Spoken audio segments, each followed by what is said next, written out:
Hello!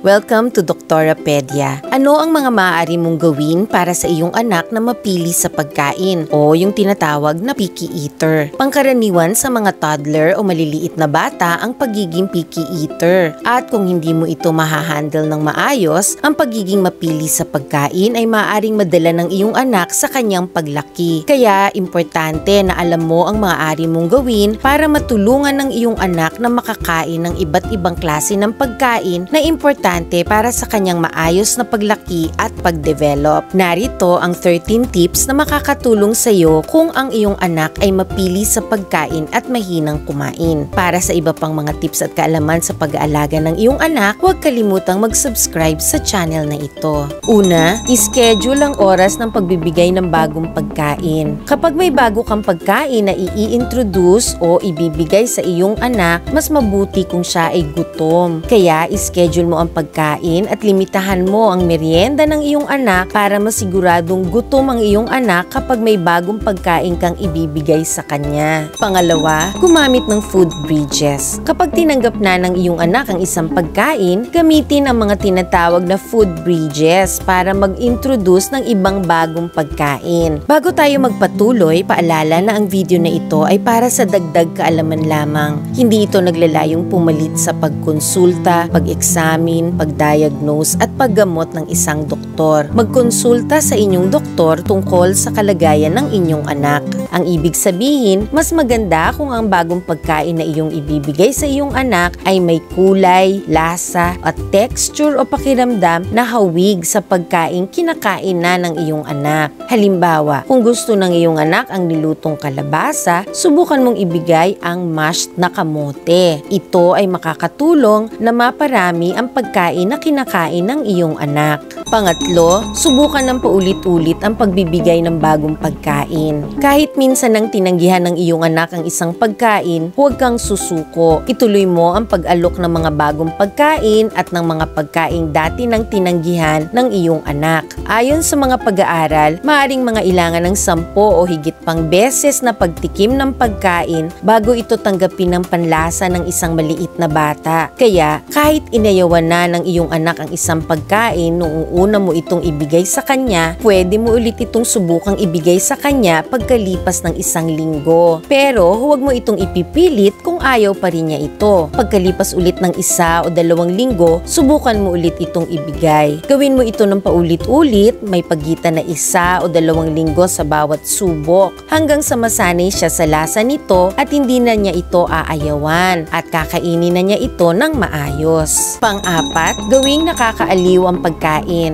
Ang mga toddler at maliliit na bata ay mas maiengganyong sumubok ng mga pagkain na nakaayos sa mga creative ways o mga kakaibang paraan. Gawing kaaya-aya ang mga pagkain sa pamamagitan ng pag-aayos sa kanila sa nakakaaliw at makulay na mga hugis na makikilala ng iyong anak. Ang mga maliliit na bata ay nag-i-enjoy sa mga pagkain na mayroong dip o sausawan. Kaya, maaari mong bigyan ng iyong anak ng bagong pagkain na maaari niyang isawsaw. Ang mga finger foods o pagkain hindi kailangan ng kutsara at tinidor ay gustong-gusto rin ng mga bata. Hatiin ang mga solidong pagkain sa mga maliliit na piraso na madaling makakaing mag-isa ng iyong anak. Pero tiyakin na ang mga piraso ay may laki na hindi magiging dahilan na mabulunan o mag-choke ang bata. Panglima, magbigay ng pagkain na may iba't ibang lasa. Mag-alok ka sa iyong anak ng iba't ibang masusustansyang pagkain, lalo na ng mga gulay at prutas, at magsama ka ng mga pagkaing mayaman sa protina tulad ng karne at isda nang hindi bababa sa 2 beses sa 1 linggo. Tulungan mo ang iyong anak sa pagtuklas ng mga bagong lasa at texture o pakiramdam ng pagkain. Subukang magdagdag ng iba't ibang mga herbs at pampalasa sa mga simpleng pagkain para sila ay maging mas masarap. Para mabawasan ang masasayang na pagkain, konting dami lang ng mga bagong pagkain ang ialok mo sa iyong anak. Ang mga maliliit na bata ay nagsisimula ng bumuo ng kanilang mga food preferences. Ibig sabihin, sila ay nagsisimula ng magkaroon ng mga mas gusto nilang pagkain. Pero ang mga ito ay pabago-bago pa. Ang paboritong pagkain ng maliit na bata sa isang araw ay maaaring ayaw na niya pagkalipas ng ilang araw. O kaya, ang isang pagkain na dati ay iniisnab niya niya o ayaw niyang kainin ay maaaring bigla na lang magiging gustong-gusto niya. Maaari rin na ang iyong toddler o maliit na anak ay may ugali na isa o dalawang pagkain lang ang gusto niyang kainin sa loob ng ilang linggo. Wala nang iba. Ito ay isang pangkaraniwang ugali ng maliliit na bata. Kaya subukan mong huwag masyadong ma-stress ukol dito. Ituloy mo lang ang paghahanda ng iba't ibang masusustansyang pagkain. Pang-anim, kumain ng sabay-sabay bilang isang pamilya. Hanggat maaari, gawing madalas ang pagkain ng magkakasama bilang isang buong pamilya. Ang pagkain ninyo ng sabay-sabay bilang isang buong pamilya ay isang magandang pagkakataon para maipakita mo o maimodelo mo sa iyong mga anak ang pagkain ng iba't ibang masusustansyang pagkain.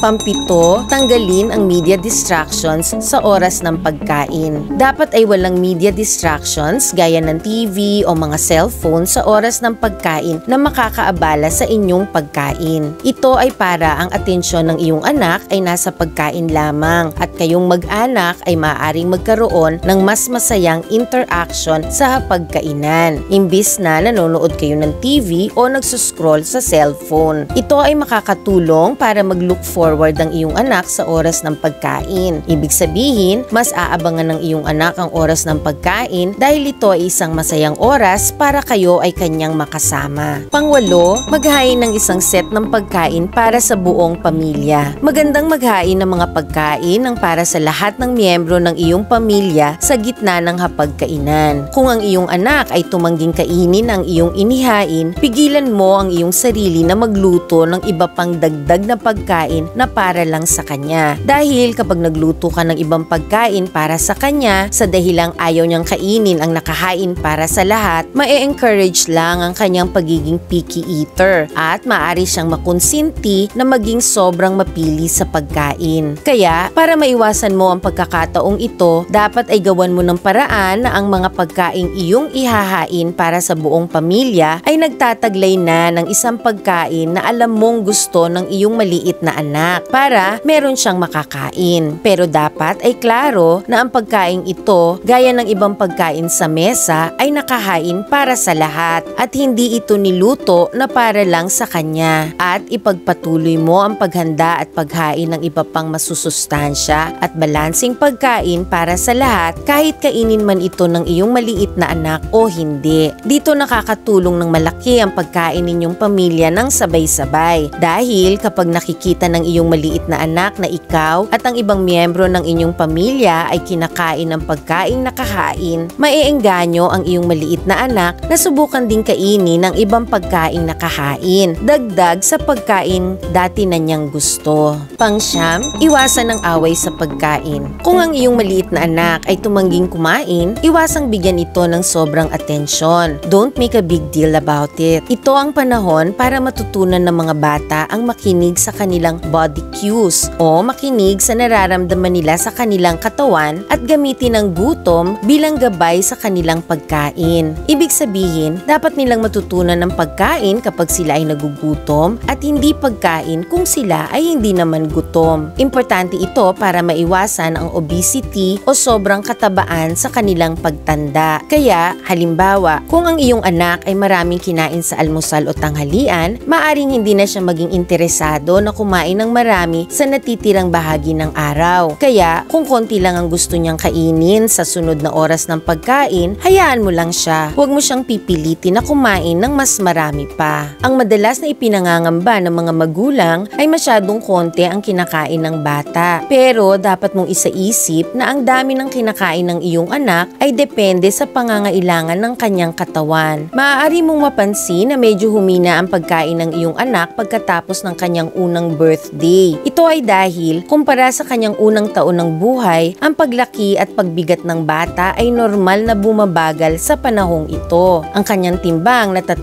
kilo sa kanyang pagkapanganak ay maaring madagdagan ng 6 na kilo o higit pa sa pagsapit niya ng 1 taong gulang. Pero pagkatapos nito, ang pagbigat at paglaki ng iyong anak ay normal na babagal. Sa mga susunod na taon, ang karaniwang dagdag sa timbang ng isang bata ay mga 2 hanggang 3 kilo lamang. Hindi katulad ng 6 na kilong itinaas ng kanyang timbang bago siya mag-1 taong gulang. Dahil ang paglaki ng mga bata ay talagang bumaba mabagal sa mga sumusunod na taon, natural lang na ang gana nilang kumain ay mababawasan dahil hindi naman nila kailangan ng maraming pagkain sa panahong ito. Kaya sa panahong ito, sa ating paningin, ang bata ay humihinang kumain. Ang pagpilit sa bata na kumain o ang pagpaparusa sa kanya kung hindi siya kakain ay maaaring maging dahilan para lalo niyang ayawan ang pagkain na iyong ipinipilit, na maaari sana niyang magustuhan kung hindi mo siya pinipressure ukol dito. Ang away sa pagkain ay nagdudulot ng hindi kanais-nais na eksperyensya sa bata, kaya lalo lang siyang magkakaroon ng negatibong pananaw sa pagkain. Kung madalas mo siyang pinapagalitan sa oras ng pagkain, lalo lang niyang aayawan ng oras ng pagkain. Pang-10, iwasan ang pagbibigay ng suhol. Bagamat nakakatukso, huwag mong susuhulan ng iyong anak sa pamamagitan ng pagbibigay ng mga treats para kainin niya ang pagkain gusto mong ipakain sa kanya. Kasi kapag ginawa mo ang pagsusuhol, maaaring maging mas lalong kapanapanabik ang premium pagkain sa paningin ng iyong anak at ang pagkain na gusto mong kainin niya ay lalong magiging hindi ka nais-nais. Halimbawa, huwag mong sasabihin ng ganito, "O, pag kinain mo to, bibigyan kita ng cake." Kasi may isip ng iyong anak na,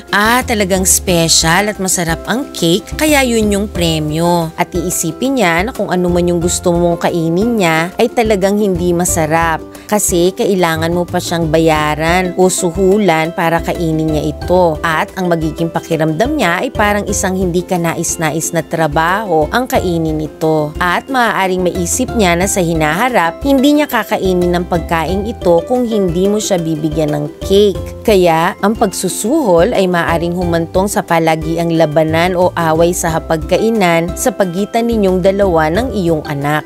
Pang-11, isali ang iyong anak sa pagpaplano ng pagkain. Ang mga maliliit na bata ay gustong maging in control o maging boss. Kaya gamitin mo sa kapaki-pakinabang na gawain ang lumalaking interes ng iyong anak na maging in control. Hayaan mo siyang maging feeling boss. Halimbawa, hayaan mong iyong anak na pumili kung aling prutas o gulay ang isasama sa hapunan, o kaya isama mo siya sa pamimili sa grocery o sa palengke. Pwede mo ring basahan ng iyong anak ng mga pambatang cookbook at hayaan mo siyang pumili ng mga bagong recipe na pwede niyong subukan. Pang-12, isali ang iyong anak sa paghahanda ng pagkain. Mayroong mga gawain sa pagluluto na perfect para sa mga maliliit na bata sa ilalim ng patnubay ng matanda, gaya halimbawa ng pagsala, paghalo, pagbilang ng mga sangkap o ingredients, at paglagay ng oil gamit ang pastry brush. Mas magiging excited ang iyong anak na kainin ang pagkain na alam niyang inihanda niya o niluto niya. Pang-13,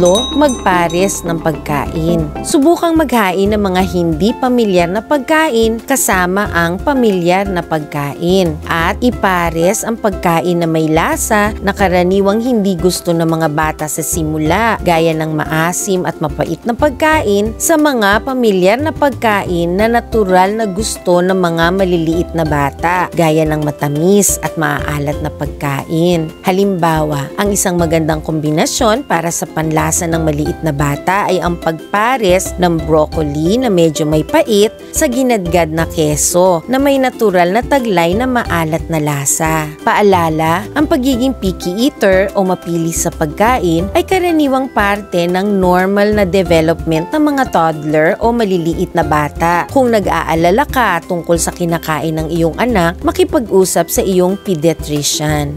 Thank you for watching and see you sa next video. Ang mga link para sa iba pang video ay nasa description ng video na ito.